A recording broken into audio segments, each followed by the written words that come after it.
ternyata KPK menemukan bukti amplop yang siap disebar nih di pemilu. Masyarakat udah kayak nggak ada harga dirinya lagi gitu ya, uang sampai disebar-sebar gitu.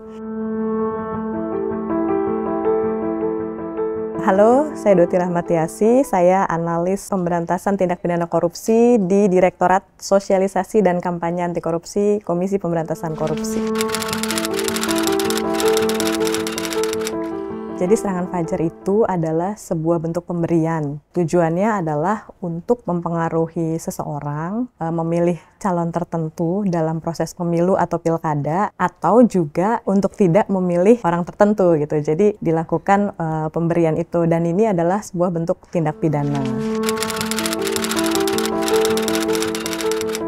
Nah, ini menariknya nih, memang kan sekarang mau pilkada ya, jadi serangan fajar ini masih banyak terjadi di Indonesia, bahkan sekarang sudah menjadi yang namanya moral hazard. Nah, ada data penelitian yang mendukung ini dari salah satu lembaga pemantau pemilu. Mereka mengeluarkan hasil kajian nih tentang money politik atau serangan fajar dari tahun 2019 ya, artinya pemilu 2019, bukan pemilu yang barusan kita lakukan di Februari kemarin, tapi ini menjadi landasan dasar yang menarik untuk dibahas. Dari total 190 juta pemilih yang ada di Indonesia, ternyata 72%-nya itu adalah menerima yang namanya politik uang atau serangan fajar. Nah, kemudian dari 72% ini dibedah lagi, siapa sih ini gitu ya. Ternyata 82%-nya itu adalah kaum perempuan, usianya 36 sampai 55 tahun. Ini fakta ya, bukan kita mau mendiskreditkan perempuan, tapi justru mungkin nanti apa nih sebagai perempuan yang bisa kita lakukan gitu. Nah, selebihnya adalah usia di luar itu. Jadi itu faktanya, dan dari data itu kita tahu bahwa lebih dari 50% kan, artinya ini menjadi moral hazard ya di Indonesia tentang politik uang atau serangan fajar. Jadi di kajian tersebut ya, di data tersebut disebutkan kenapa seseorang itu mau menerima politik uang. Yang pertama adalah ya faktor ekonomi, alasannya karena memang butuh atau karena terdesak ekonomi, jadi mereka mau menerima atau mengambil politik uang atau serangan fajar. Nah, nggak enak kalau nggak ngambil, karena yang bagiin Pak RT.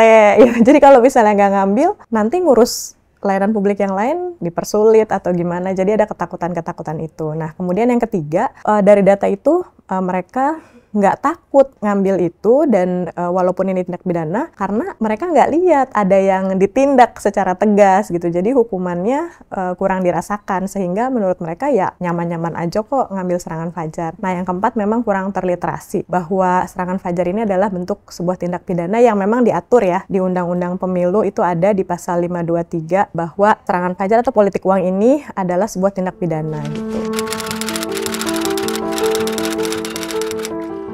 Mereka tahu gitu Kak, pasti yang namanya calon yang akan ikut kontestasi ya di pemilu atau pilkada kan pernah lah baca undang-undang pemilu atau undang-undang pilkada, dan di dalamnya itu kan ada aturan tentang larangan politik uang dan batasan-batasan mana yang boleh mereka bagi-bagikan sebagai alat kampanye atau kayak semacam perangkat sosialisasi gitu yang masih wajar, dan mana yang sudah dianggap ini adalah politik uang gitu. Nah, kalau politik uang itu memang disebarnya itu di masa kampanye. Jadi kalau misalnya tiba-tiba nih ada orang yang tadinya nggak pernah berbuat sosial atau misalnya nggak pernah bagi-bagi sesuatu, tapi di masa kampanye terus kemudian gencar gitu ya bagi sembako, kemudian nyebar uang. Nah, itu hati-hati. Bisa dipastikan itu bentuk dari serangan fajar untuk membeli pengaruh atau untuk membeli suara dari masyarakat.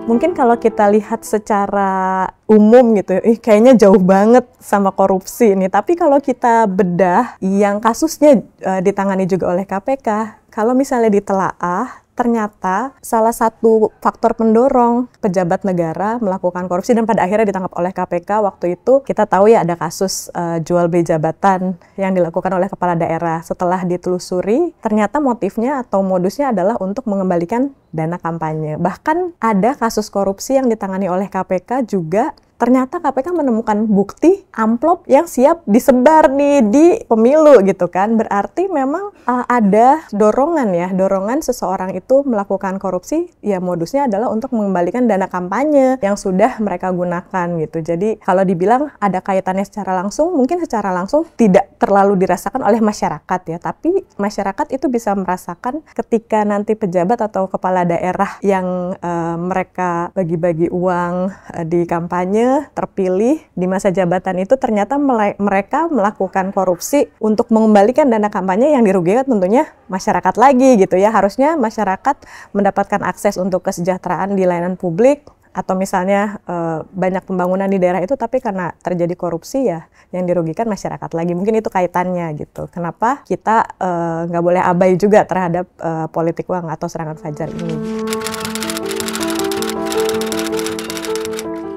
Nah, RT saya cerita gitu, Bu, di pemilu kemarin, iya Bu, kita disuruh ngumpulin KTP, kemudian disuruh datang ke lapangan dekat rumahnya, dan terus biasanya nanti dikasih Bu, satu orang itu 50 sampai 150 ribu gitu.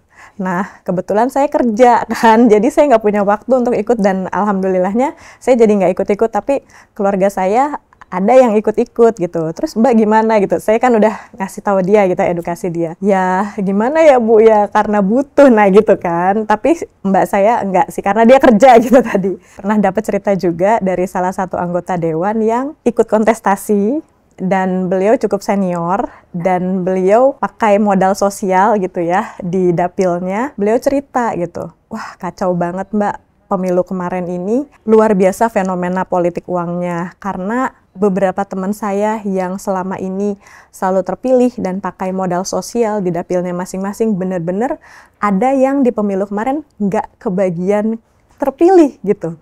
Atau misalnya nomor urutnya turun, atau misalnya masyarakat nggak memilih dia gitu. Nah, setelah ditelusuri, ternyata modusnya yaitu serangan fajar. Jadi ada orang baru, calon baru yang nggak pernah nanem modal sosial di sana, tiba-tiba datang bawa 2 minggu sebelum pencoblosan bawa sembako bagi-bagi, kemudian menjelang hari H ke TPS bagi-bagi amplop. Jadi modusnya seperti itu ya menurut beliau yang melihat di lapangan. Ya udah terpilih gitu. Pada akhirnya yang selama ini mendampingi dapil tersebut dengan modal sosial itu kegeser, bahkan nggak dipilih gitu oleh masyarakat, tergeser oleh orang yang nggak tahu juntrungannya dari mana, masuk dan terpilih, bisa jadi wakil rakyat di situ. Jadi menurut dia memang ini sudah menjadi moral hazard. Bahkan yang bersangkutan cerita, saya kan sosialisasi nih ke masyarakat, ke dapil. Ya wajar dong kalau bawa barang sosialisasi bentuknya pulpen. Saya kasih itu dilemparin balik lagi katanya ke dia. Ini untuk apa? Kita nggak butuh ini Pak. Dan itu fakta dan nyata ya, bahwa benar-benar ternyata serangan fajar ini nggak bisa kita anggap hal yang sepele. Tapi ini adalah hal yang